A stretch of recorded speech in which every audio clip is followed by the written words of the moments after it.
Panathinaikos versus Efes series had absolutely everything. Big shots by both teams, tension between the head coaches, drama surrounding both teams' fans, and of course, flares and fireworks at 2:30 a.m. before Game 5 to disturb Efes' players' sleep.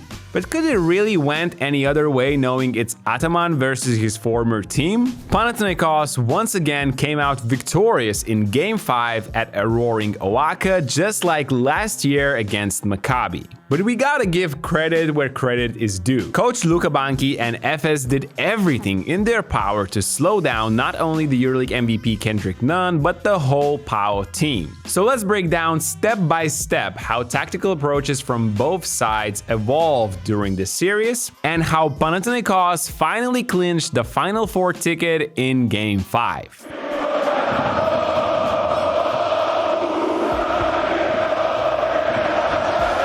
Panathinaikos' trademark celebration one last time this season here at the Oaxaca. Of course, the biggest topic was Efes smartly limiting Kendrick Nunn throughout the series. What they did was very similar to what Olympiacos do in their matches against their biggest rivals, influencing PAO's guard to his right hand as much as possible. That's not where he feels comfortable going and finishing in the paint. Even after a hedge here with the four-man, watch Thompson jumping out before the second screen to close out the left. Yeah, Kendrick beats two, but he was met at the rim almost always, and Oturu's verticality works out. Here is another example of what Kendrick Nunn saw in front of him in every game. Dozier influences Nunn left, Poirier is and was the whole series at the level or even higher, forcing Kendrick to get rid of the ball or not be able to create anything here. Nunn has to retreat, he has to wait for another pick, and stagnant offense is good for Efes, not for PAO. Guard tries going left and PJ does great at first, but then Nunn beats him, and see again how much attention Kendrick attracts at the rim. Luka Banchi understood immediately, they can have Kendrick Nunn going left. Because if that happens, and it did sometimes of course, throughout a 5-match series, you are looking at an extremely better version of a EuroLeague MVP. Kendrick Nunn got away and dropped a bomb.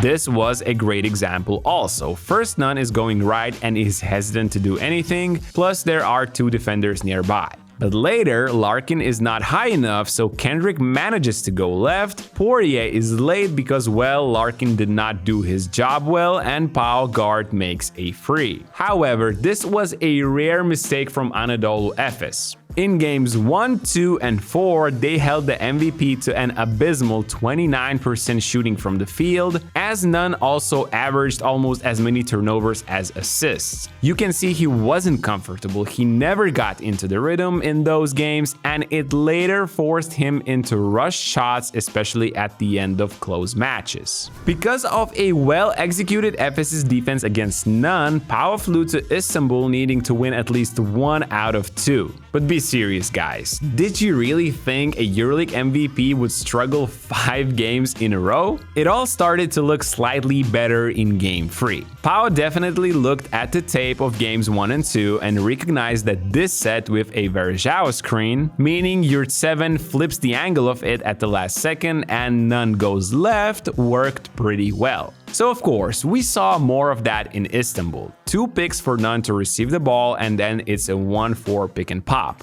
Juancho flips it at the last instance, it allows Kendrick to play ISO instead of seeing 2 people in front, and he scores. Same play here, and although Bryant closes left hand this time, Nunn uses the pick later, keeps the ball against aggressive hedge, and again turns the 2-man game into a 1v1, which has proved to be a more efficient strategy in this series. After a 25 piece from Nunn in Game 3, I actually thought Panathinaikos could have closed the series out in Game 4. But this time, it was Kendrick's defense that backfired. He is guarding starting Larkin here in the middle of the fourth quarter. He gets stuck fighting through this pick here, so Slukas jumps out plus Yurtsevin switches. PAO wants Larkin to get rid of the ball, and he does. But despite seeing the Turkish center switching on Larkin, Kendrick decides to not do the same and to come back to Shane while Roland Schmitz is wide open under the rim. Down 1 with 27 seconds remaining in Game 4, Panathinaikos badly need a stop. But Anadolu Efes plays it super smartly. Both Kostas Lukas and Nunn, two not really great defenders, let's say it like this, are on the court, so Efes involved them both, of course. Usually 99% of teams switch here to not allow easy advantage, especially if both players defending are of the same size. And they are here, but Slukas does switch, while Nunn again is fighting through the screen, ignoring the switch and leaving PJ Dozier open. Juancho comes to help, Grant is between the two, and that's a great pass by PJ to Schmitz, who sends this for a Game 5 in Oaxaca. And oh boy, what a roller coaster it was. Panathinaikos started on fire, creating a 23-point lead as early as in the middle of second quarter. And once again, Jetty Osman was the guy with the most energy on the floor. Nunn pulls up in transition here and watch Jetty relentlessly attacking the glass. Larkin does not box him out, nobody helps, and those who fight get lucky. Osman is alone versus 3 Efes guys in the paint, yet he is the one to grab the rebound and secure 2 points. Next possession down, it is a trademark Ataman set play for Osman. Weak side off-ball pin down to get him attacking right, but Efes late switch it. Jetty sees Osmani in front, chooses to attack by himself, which is not a thing you saw often this season, but he delivers in Game 5.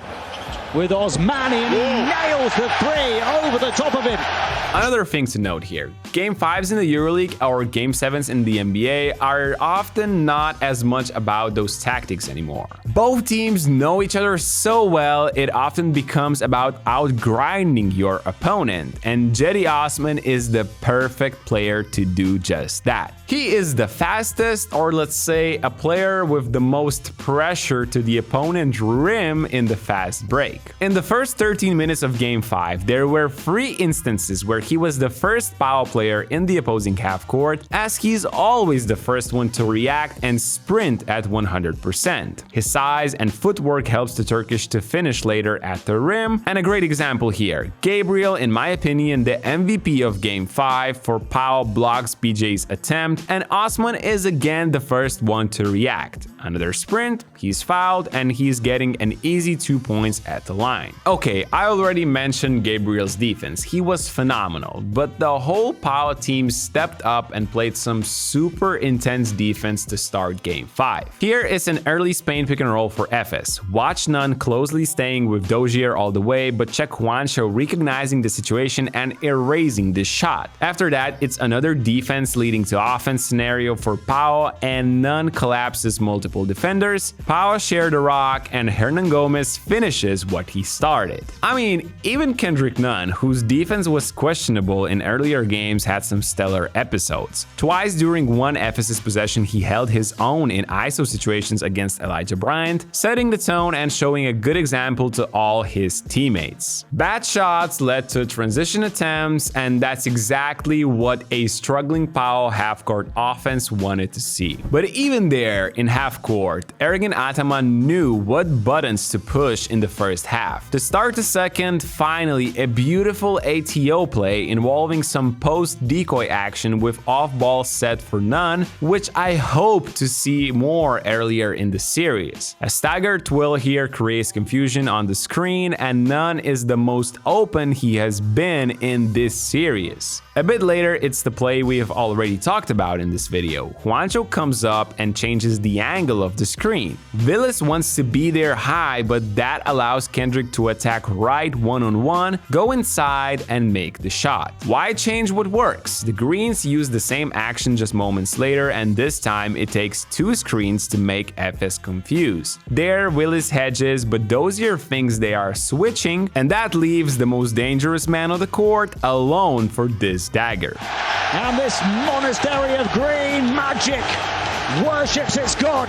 Of course, as you probably saw, it wasn't over. Panathinaikos just couldn't convert on all the incredible looks they've got, missing a lot of shots after the offensive rebounds. The Greens collected only 9 points on 18 second chance attempts, giving Efes a chance at a historic comeback, but Jerian Grant cleaned it all up. First, like a true Šarūnas Jasikevičius-style point guard, he prepares the empty corner screen well, Gabriel's pick is solid, and Larkin gets in behind. Since Dano Turu is low, Grant gets to the spot he wants to and scores a super important bucket. Moments later, he closes the series out in a similar fashion, once again demonstrating his fundamentals. A slip screen from Osman does not give much, but it puts Larkin really low on the court below the three-point line. So after Gabriel sets another solid pick, Shane has to circle around. Oturu is higher this time, but it's a smart snake dribble from Grant and a fadeaway with a touch of luck. And bangs it in! Money! The jackpot, perhaps for PAO! So this is how Panathinaikos made another Final Four. Do you see them winning another title in Abu Dhabi? Let me know in the comment section down below, and don't forget to drop a like and subscribe to our channel if you enjoyed this breakdown. Thanks for watching, and I'll see you in the next one.